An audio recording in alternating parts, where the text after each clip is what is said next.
Hola a todos, bienvenidos a un nuevo video del curso de electromagnetismo. En esta oportunidad les traigo la descripción o la deducción mejor de los principales campos magnéticos, utilizando la ley de Biot-Savart. El primer campo a estudiar es el campo magnético creado por una carga puntual que está en movimiento. Este cálculo es una aproximación del campo magnético para esta partícula. Hay que recordar que la ley de Biot-Savart está aplicada a corrientes y una sola carga que se mueve no es una corriente, ¿no? Pero bueno, se puede hacer la aproximación de este campo magnético y determinar su valor. Entonces acá, por ejemplo, se tiene la carga Q que se mueve hacia la derecha a una velocidad v. La idea es determinar el campo magnético que está produciendo esta carga por su movimiento en este punto a una distancia r de la partícula. Muy bien, entonces la ley de Biot-Savart nos dice que el campo magnético va a ser igual a μ sub 0 sobre 4pi, permeabilidad magnética, la integral del producto cruz entre la corriente y el vector unitario r. Este vector unitario es un vector que va dirigido desde la fuente, la corriente, hacia el punto donde se va a determinar dicho campo magnético, sobre r cuadrado, que es la distancia que hay entre la fuente y el punto, por un diferencial de longitud por donde se propaga la corriente.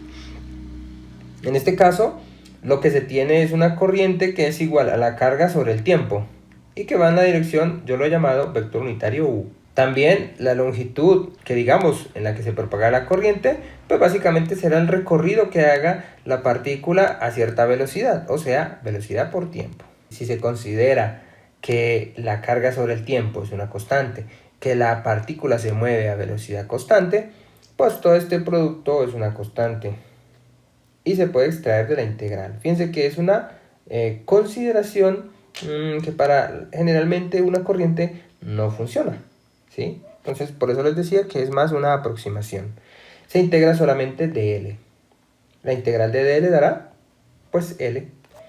Y bueno, el campo magnético será escrito de esta forma: μ sub 0 sobre 4pi, la corriente producto cruz, el vector unitario r, sobre la distancia al cuadrado por L. Se reemplaza acá cada uno de los términos, en este caso la corriente, que es carga sobre tiempo, en el vector unitario u, producto cruz, el vector unitario, y la distancia al cuadrado por L, que ya se ha definido como v por t. Ahora la velocidad de la partícula, pues va a tener una magnitud v y va a ir en la dirección en la que va la corriente. Entonces se le asocia al mismo vector unitario u. La magnitud de la velocidad por este vector u viene siendo el vector velocidad, que se reemplaza aquí. Y finalmente, pues esta sería la expresión aproximada para el campo magnético producido por una carga que se mueve.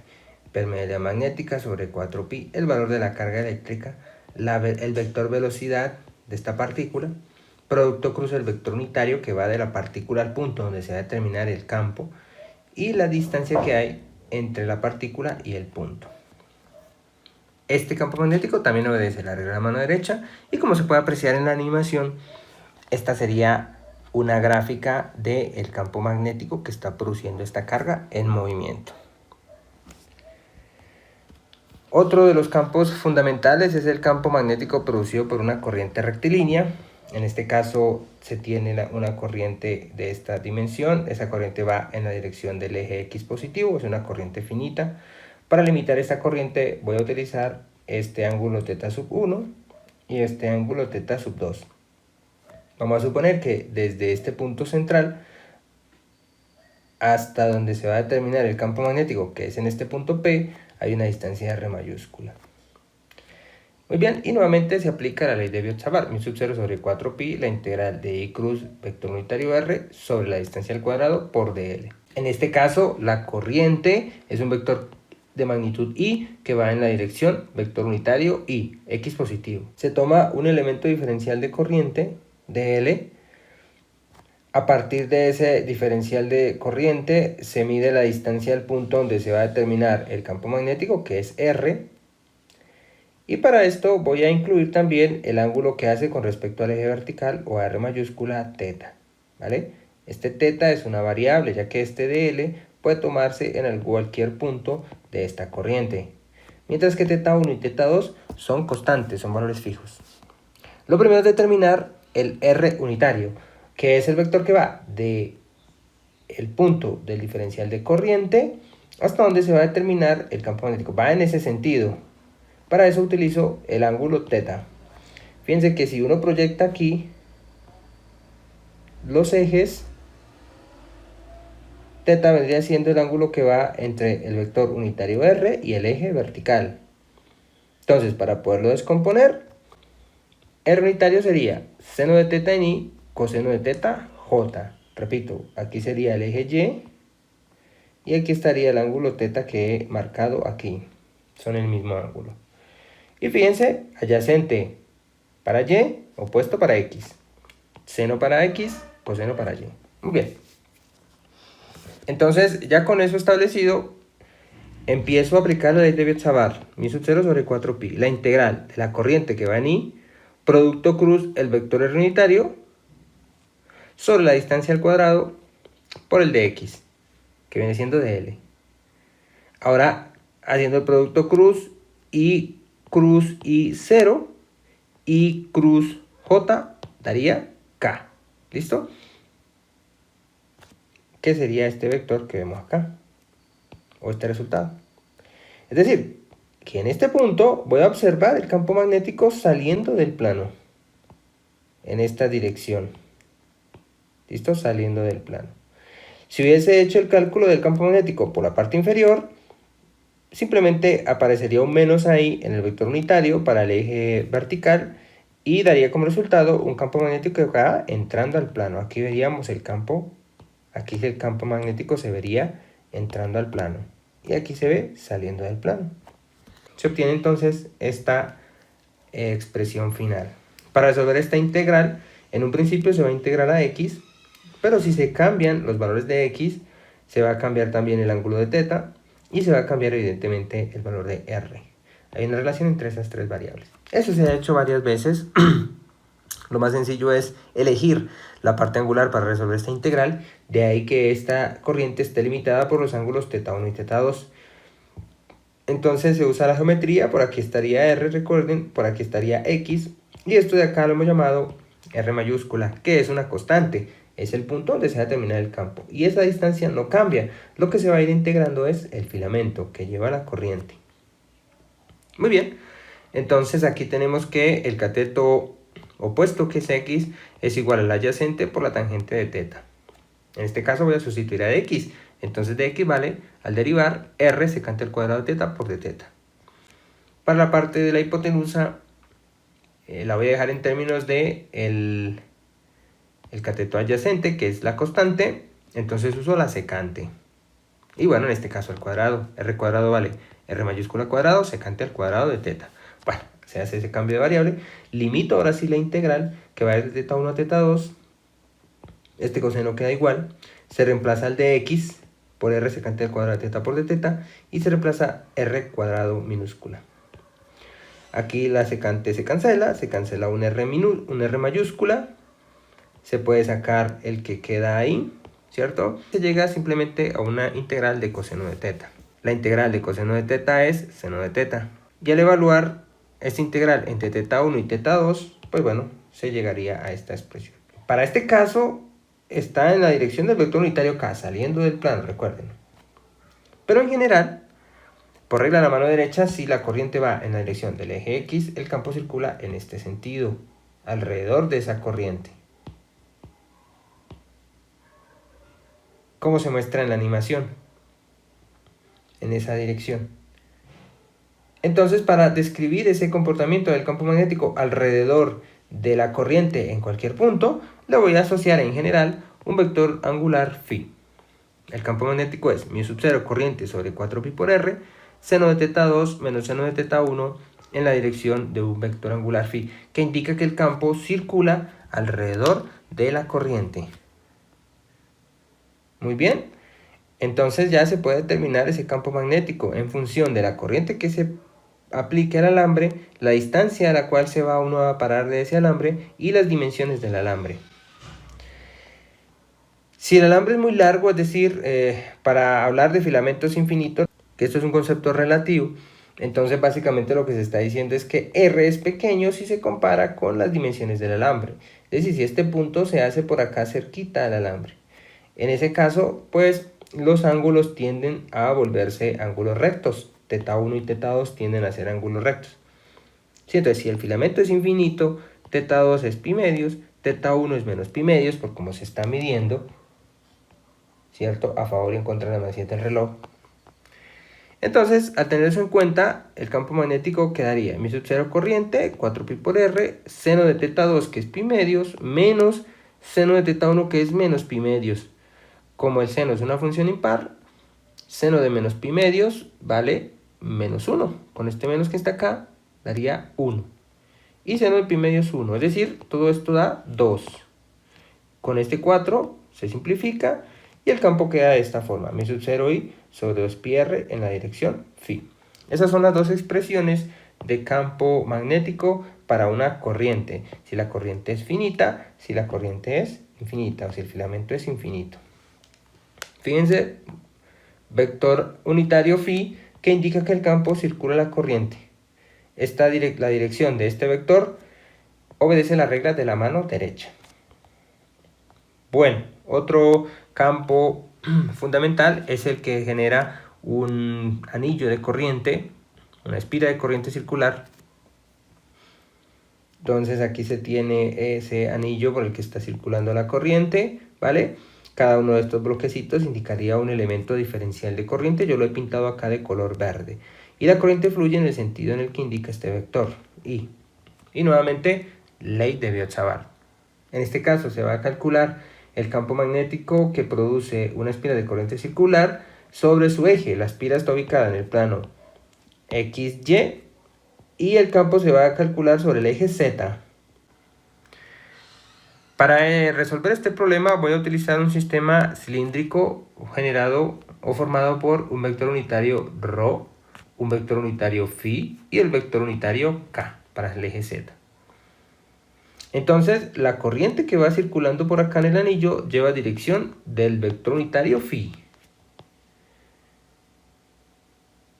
Y desde este diferencial de corriente que he tomado hasta el punto donde se va a determinar el campo magnético, que hay una distancia r, que es la que se usa acá en la ley de Biot-Savart, ese vector r se puede determinar en este sistema coordenado como un z en la dirección k menos un a en la dirección ρ. ¿Sí? Digamos, uno se ubica acá, se mueve hacia el centro de la espira, una distancia a, que es el radio de la espira, entonces se mueve a en la dirección negativa de ρ, y luego sube sobre el eje z una distancia z. La magnitud de ese vector, pues la raíz cuadrada de cada una de sus componentes al cuadrado, la raíz cuadrada de z cuadrado más a cuadrado. Y el vector unitario, que es el vector r sobre su magnitud. Entonces queda z en k menos a en ρ unitario sobre la raíz cuadrada. En este caso, el diferencial de longitud pues es un elemento de longitud de arco de este anillo que se describe como el radio por el ángulo, a por d phi. Bueno, reemplazando en la ecuación de la ley de Biot-Savart, entonces mi sub 0 sobre 4pi, la integral, en este caso sí la voy a limitar de una vez, desde 0 a 2pi, ya que se va a ir variando acá el ángulo phi de esa espira y se hace para la espira completa, un giro completo. La corriente que va en dirección phi, el vector unitario que es el vector r sobre su magnitud y eso sobre la distancia al cuadrado que viene siendo este valor. Es elevar al cuadrado esta raíz. Por el dl que es el radio por el de phi. Bueno, ahora voy a ir extrayendo las constantes. La corriente es una constante, este radio es una constante, puedo sacarlos de esa integral, queda aquí el producto cruz, y estos dos términos se pueden multiplicar, esto está elevado a la 1, esto está elevado aquí a la 1 medio, queda a la 3 medios. Misma base, diferente exponente, cuando se hace un producto se suman los exponentes. Y prosigo ahora con el producto cruz.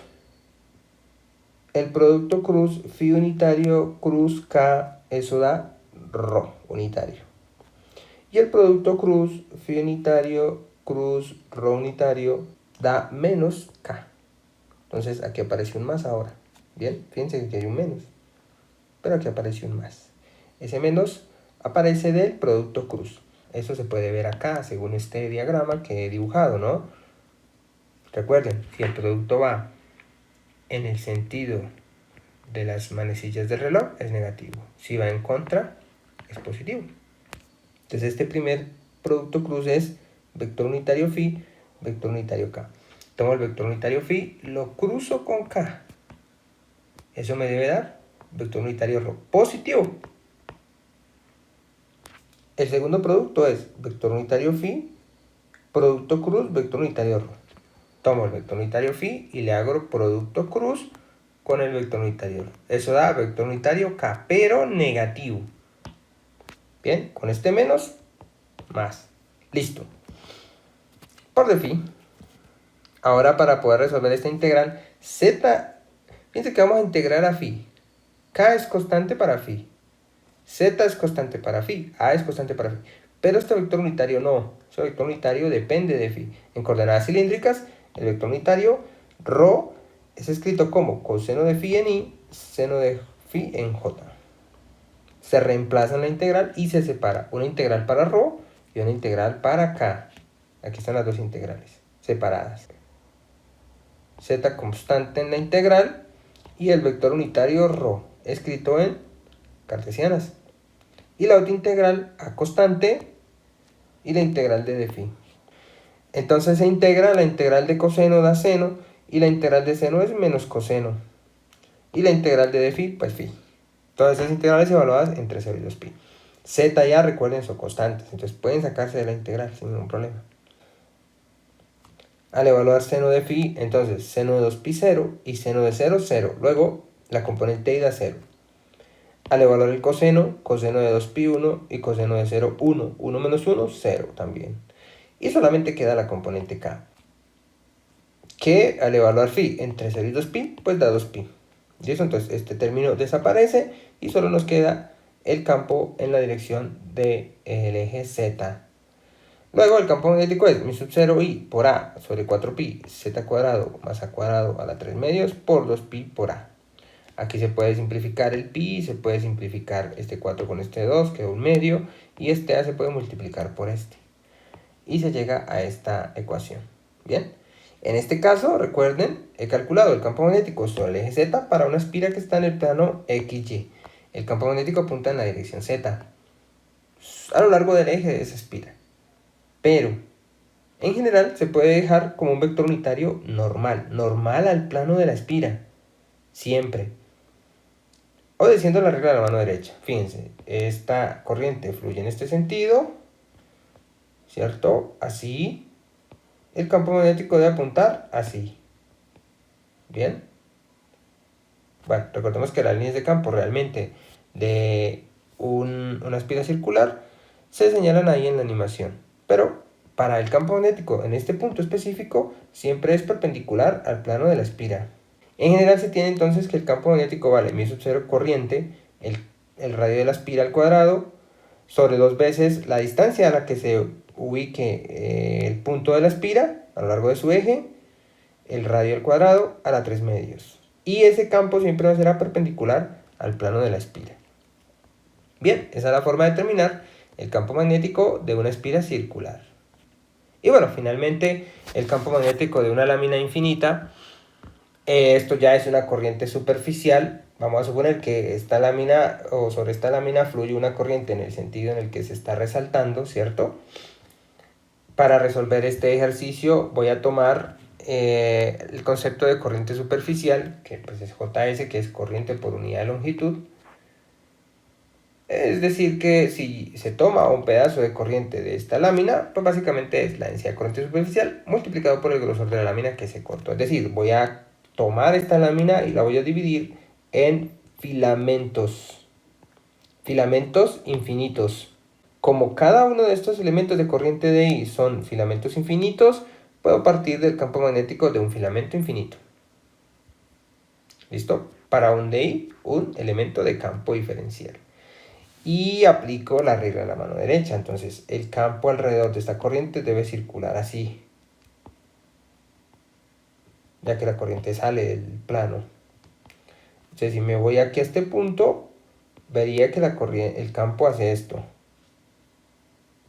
Este es el campo magnético que se está señalando acá. Bien, este es el vector campo magnético para este elemento de corriente. Este elemento de corriente es una tira, un filamento de lámina que está a una distancia y del origen. Y entre este punto del filamento y el punto donde se va a terminar el campo magnético hay una distancia r minúscula. Y para resolver el problema, incluyo este ángulo θ. Muy bien, tengo la dirección del campo magnético diferencial para este filamento, que es un pedazo de lámina, recuerden. Voy a determinar su dirección, que sería el ángulo φ en la ecuación general de este campo. Entonces, bueno, tendría acá, si llevo los ejes nuevamente, el eje Y y el eje Z, el elemento de campo magnético diferencial, el ángulo entre el campo y el eje Y, puedo descomponer un vector unitario ahí para este campo magnético. Entonces, para el eje Y, coseno, para el eje Z, seno.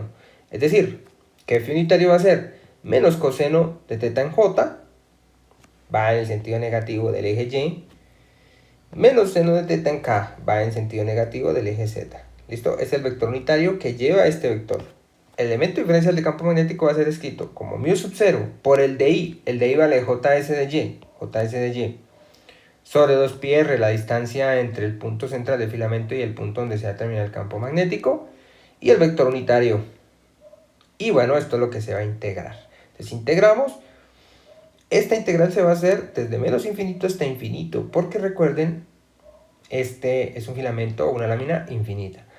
Y básicamente lo que se va a integrar es el eje Y, es decir, se van a tomar todos estos elementos diferenciales de corriente que se tomaron de la lámina, que son filamentos infinitos, y se van a empezar a unir para construir la lámina.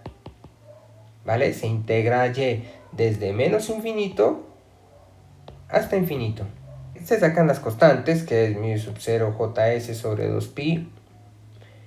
La distancia obviamente es una variable y eso dependerá de dónde se ubique el elemento diferencial o cada uno de los filamentos que se han tomado de esa lámina. Es decir, que al integrar a Y se va a variar a R y evidentemente se va a variar a θ. Entonces hay dos integrales acá que se deben llevar a una sola variable en función de θ. Entonces la geometría, aquí se tiene a R, aquí se tiene Y aquí se tiene a Z. ¿Vale? La distancia desde la lámina hasta donde se va a terminar este campo magnético. ¿Qué sería este mismo triángulo? Hay que tener en cuenta que en este caso lo constante es Z. Z constante, R varía, Y varía. Bueno, entonces el cateto opuesto, que es Y, vale Z por la tangente de θ, su derivada, y la hipotenusa en función de la secante. La misma sustitución que se hizo para el caso del filamento. Separar estas integrales, llegamos a esta situación. Entonces el coseno, el de Y, que aparece por acá, y el R en J. Para la siguiente integral, el seno, el de Y, el R y el K. Bien, aquí se puede cancelar una secante, aquí se puede cancelar una secante, ¿cierto? Recordemos que secante es 1 sobre coseno, entonces aquí queda 1 sobre coseno y coseno se cancelan. Luego queda simplemente la integral de θ. Y aquí queda seno sobre coseno en la siguiente. Muy bien, esta integral de θ pues da θ. Ahora, en un principio la integral se hace desde menos infinito hasta infinito. Y recordemos que para θ esto se ve reflejado como desde menos pi medios hasta pi medios. Son los nuevos límites, ¿no? Entonces, al integrar de θ entre menos pi medios y pi medios, eso da pi. Bien. Para la segunda integral, seno sobre coseno, se hace una sustitución simple. U va a ser coseno, de u va a ser menos seno de θ por dθ. Entonces aparece un menos acá de la sustitución y la integral de du sobre u. Como se tomó a coseno de θ como u, se hace el cambio de límites. Cuando θ vale menos pi medios, coseno, digamos que u vale coseno de menos pi medios, eso es 0. Y cuando θ vale pi medios, u vale coseno de pi medios, eso es igual a 0 nuevamente. Entonces queda la integral de 0 a 0, que esa integral da 0. Luego, solo nos queda la primera integral, que eso da pi, obviamente, y con este pi se cancelan, dando como resultado que el campo magnético vale μ sub 0 JS sobre 2. Recordemos que JS es la corriente por unidad de longitud sobre la lámina. Es decir, que para esta corriente que va saliendo del plano, en la dirección X positivo, el campo magnético, si uno se ubica por la parte superior de la lámina, va en el sentido negativo del eje Y. Y fíjense, es un campo constante, no depende de la distancia. μ sub 0 JS sobre 2. La corriente en la lámina, la permeabilidad magnética sobre 2. No depende de Z. Hay la similitud con el campo eléctrico de una lámina infinita. Recuerden que el campo es de la forma sigma sobre 2 epsilon sub 0, perpendicular. Entonces, siempre la lámina infinita va a producir campo eléctrico constante y campo magnético constante. El campo eléctrico perpendicular a la lámina, el campo magnético paralelo a la lámina, pero perpendicular a la corriente. La corriente va saliendo del plano, el campo magnético es horizontal. Si el cálculo se hubiese hecho por la parte inferior de la lámina, el campo magnético irá en el otro sentido, siempre perpendicular a la corriente y obedeciendo a la regla de la mano derecha. Es decir, por la parte de abajo vemos el campo hacia la derecha, por la parte de arriba vemos el campo hacia la izquierda. Los invito a que ustedes sigan practicando, que resuelvan otros problemas, ¿cierto? Y ya pues estas ecuaciones deducidas de campos fundamentales pueden servir para resolver otro tipo de ejercicios, hacer algunos cálculos de aplicación. Bien, eso es todo por ahora. Espero que les haya sido de su agrado, que les sirva y les aclare algunas inquietudes, algunas dudas que tengan. Y nos vemos más adelante.